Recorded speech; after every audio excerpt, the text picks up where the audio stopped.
આ છે અમારા ચુડેલ માતાનું મંદિર ભાઈ, અને એ પણ લઈ ચોકડી પર આવેલું છે. તો આજે હેડો હું તમને આ ઇતિહાસ બતાવું ચુડેલ માતાના મંદિરનો. તો જય બાબારી, જય શ્રી કૃષ્ણ મિત્રો. મિની બ્લોગમાં તમારું દરેકનું હાર્દિક સ્વાગત છે. તો આપણે બેઠા હતા, પાવ બાવ આવી ગયો હતો ને બધું કમ્પ્લીટ ગોઠવાઈ ગયું હતું. તો જોઈ લો, આ બાજુ ટેબલ ગોઠવાઈ ગયું હતું, પાણીનો ટોકો કમ્પ્લીટ ભરાઈ ગયો છે. ભાઈ તમને કહી દઉં, આ રે પાણીને જે લાયેલા છે ને મોટો, એ અમારા ગામના મહારાજ ખરા ને, તમને કહી દઉં એ લાયા છે મોન્ટુ બાવજી. જબરજસ્ત લાવું છે ને, જબરજસ્ત ઠંડુ પણ રહેશે હો. તો આપણે એમાં પાણી મિનરલ વેરી દીધું હતું, કમ્પ્લીટ ભરી દીધો હતો. અને જો આપણે વૈકન બેઠા હતા, અને એટલામાં આવી ગયા પાછા આપણે એક મિત્ર.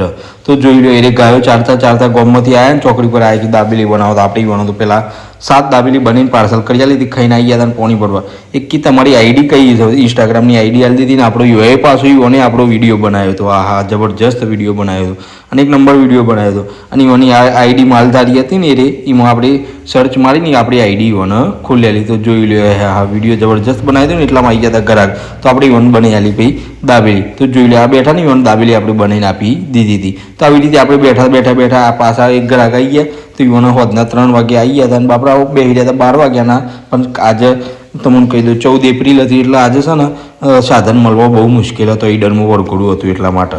બરોબર, જય ભીમ આંબેડકર દાદાનું એટલે બરોબર. તો આવી રીતે હેડો તમને હવે ચુડેલ માતાનું મંદિર બતાવું. તો તમને કહી દઉં આયરે લઈ ચોકડી પર આવેલું છે. અને તમને કહી દઉં આયરિયા મને કહી દઉં અમદાવાદથી અમારા દાદા હતા ને એ વખત હેડીના માતાજી લઈને આવ્યા હતા અમદાવાદથી. અને હોય કંઈ વિહોમો કરી નાખ્યો તો તમને કહું. તો જોઈ લો, આ દીવો એમનો ચુડેલ માતાનું તમને કહી દઉં કોઈ ફોટો ના હોય અને તમને ખાલી દીવો એકલો હોય. તો આવી રીતે જોઈ લો, મંદિર ચુંદરીઓ બુંદરીઓ લટકાઈ છે ને આવી રીતે આપણે આખો દિવસ બધો કમ્પ્લીટ પૂરો થઈ ગયો. અને આ બંધ કરી નાખ્યું. બંધ કરીને હવે કીધું હવે જતા રહીએ આપણે ઘેર. કારણ કે કહું તો ગોમમાં આવેલી હતી ભાઈ પોલીસ. તો આપણે એ કીધું જોવા તો જતા રહીએ. શું થયું છે ગોમમાં? તો 2 પેકેટ વધે તો કીધું પતાય એટલે જતા રહીએ.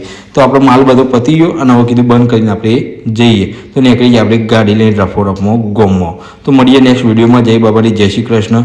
આ વિડીયો પસંદ આવે તો શેર, કોમેન્ટ, લાઈક કરતા જાઓ.